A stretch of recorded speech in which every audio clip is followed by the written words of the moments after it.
स्वर्गवासी अजितदादा पवार यांचे जन्मस्थळ असलेल्या देवळाली प्रवरा ग्रामस्थांच्या वतीने तसेच सर्व पक्षांच्या वतीने आज देवळाली प्रवरा बाजार तळावर शोक सभेचे आयोजन करण्यात आले होते। या सभेस विविध राजकीय, सामाजिक, धार्मिक क्षेत्रातील पदाधिकारी, कार्यकर्ते तसेच ग्रामस्थ मोठ्या संख्येने उपस्थित होते। यावेळी उपस्थितांनी आपल्या मनोगतातून स्वर्गीय अजितदादा पवार यांच्या आठवणींना उजाळा दिला। देवळाली प्रवरात स्वर्गीय अजितदादा पवार यांच्या नावाने भव्य क्रीडा संकुल उभारण्यात यावे तसेच ग्रामीण रुग्णालयालाही स्वर्गीय अजितदादा पवार यांचे नाव देण्यात यावे अशी एकमुखी मागणी यावेळी करण्यात आली।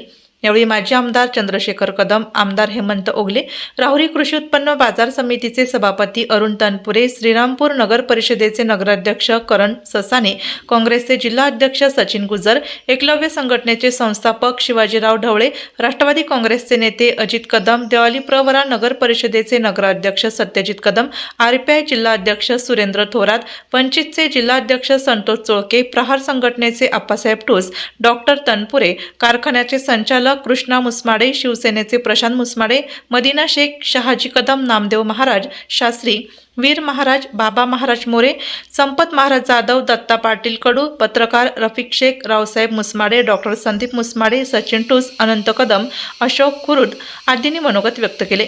सूत्रसंचलन नगरसेवक प्रकाश संसारे यांनी केले। शेवटी पसायदानाने शोक सभेची सांगता करण्यात आली। या निमित्तानं मी नेहमी सांगतो, देवळवली तथा देवांची आळी, देवांच्या वास्तव्यानं त्र्यंबकराज स्वामीच्या पदस्पर्शाने पुनीत पावन झालेल्या या पुण्यभूमीमध्ये अजितदादांचा जन्म झाला। अजितदादांचा जन्म झाला आणि इतक्या लवकर अजितदादांना श्रद्धांजली वाहावा लागेल असा प्रसंग आपल्यावर येईल असं बिलकुल आपल्या कोणालाच वाटलं नाही। पण दुर्दैवानं नियतीच्या पुढे कोणाचं काही चालत नाही। पण तो प्रसंग आज मी तिला आपल्यावर आलाय। अनेक लोकांनी अनेक प्रसंग सांगितलेत। मी पण आपल्या सगळ्यांच्या सहकार्यानं 2 वेळेस आमदार होतो आणि ज्या वेळेस मी आमदार असताना दादांच्याकडे काम घेऊन जायचो, असा एकही वेळ गेली नाही की ज्या वेळेस मी दादांच्याकडनं रिकाम्या हाताने परत आलो। मी पत्र दिलं की लगेच मंजूर म्हणून शेरा असायचा। अनेक पत्र माझ्याकडे त्याचे आत्ता आहेत। अशा पद्धतीचं काम त्या दादांचं असायचं। पण एक पैलू आपल्याला सांगतो की जो आत्तापर्यंत कोणाच्याच भाषणात आला नाही।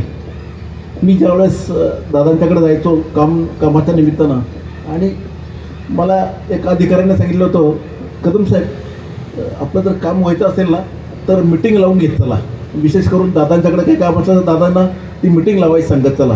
त्याप्रमाणे मिटिंग लावायचं सांगायचो मी। आणि ज्यावेळेस माझी मिटिंग असायची त्यावेळेस फक्त माझीच मिटिंग असायची असं नाही, त्यावेळेस 25-30 मिटिंग दादांच्या ऑफिसला असायच्या।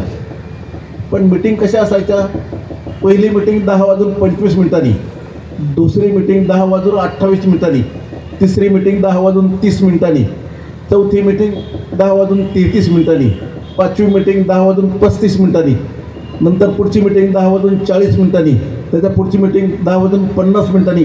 अशा मिटिंग असायच्या। 2, 4, 3 मिनिटात मिटिंग संपायच्या आणि तिथे निर्णय होऊन अधिकाऱ्याला सूचना दिल्या जायच्या आणि त्याप्रमाणे ते अधिकारी कामाला लागायचे। किंबहुना पुढच्या वेळेस मी ज्यावेळेस जायचो तेव्हाच माझं काम झालेलं असायचं। असा हा दादांचा सपाटा, दादाची काम करण्याची पद्धत। बंधूंनो, अनेक घटना गोष्टी माझ्या आयुष्यात अशा आहेत की ज्या सातत्यानं मला अजूनही झोप येत नाही रात्री। बंधूंनो, प्रचंड आवाका, प्रचंड कष्ट करण्याची ताकद आणि आपल्या लोकांच्या बद्दल असणारं त्यांच्या मनात असलेलं प्रेम, सातत्यानं सगळे त्यांच्याकडे आलेले, त्यांनी गट तट पार्टी पक्ष जात धर्म कधी न विचारता आलेल्या माणसाचं काम कसं मार्गी लावता येईल हेच बघितलंय। आणि म्हणून आपल्यापैकी बऱ्याच लोकांचे कामं दादांनी मार्गी लावलेत असं मी म्हणलं तर वावगी ठरू नये। एका वाक्यात दादांची ओळख करून द्यायची म्हणजे दादांना अशा फालतू गप्प मारायला आवडत नव्हतं। एका वाक्यात दादांचं सांगायचं तर येस नो गेट आउट। होणारं काम असलं तर करणार, होणारं नसलं तर नाही म्हणून सांगणार आणि लगेच बाहेर जायचं। असं बिलकुल असं नव्हतं की ज्या ठिकाणी काम झालं नाही किंवा काम पेंडिंग आहे म्हणून मी तिथं बसलो आहे, असं बिलकुल दादांच्या ऑफिसला कधी चालायचं नाही, कधी झालंही नाही. आणि म्हणून एका वाक्यात त्याची ओळख येस नो गेट आउट, तिथे काही वावच नसायचा. अशा पद्धतीने दादांची काम करण्याची पद्धत होती. अरुणसाहेब, आत्ता आपण म्हणलात NCDCच्या मार्फत आपल्याला त्या ठिकाणी दादांनी शब्द दिला होता. मला खात्री आहे आपलं काम नक्की होईल. अरुणसाहेब, कारखाना तुमचा नाही आहे, कारखाना तुमचा नाही, आमचा नाही, कारखाना आपला आहे. ज्या ज्या ठिकाणी तुम्हाला कारखान्याची अडचण येईल त्या ठिकाणी अरुणसाहेब, मी 100% तुमच्या मागे 100% उभं राहील. माझी फार ताकद आहे असा माझा दावा नाही, पण या निमित्तानं मला मुंबईला येता नाही आलं तरी सत्यजित माझ्या मुलाला मी नक्की तुमच्याबरोबर पाठवेल, की जेणेकरून हा कारखाना ही आपल्या तालुक्याची कामधेनू आहे, ही चालू झाली पाहिजे. अशा प्रकारचा आपला प्रयत्न जो चालू आहे तो असाच चालू ठेवा.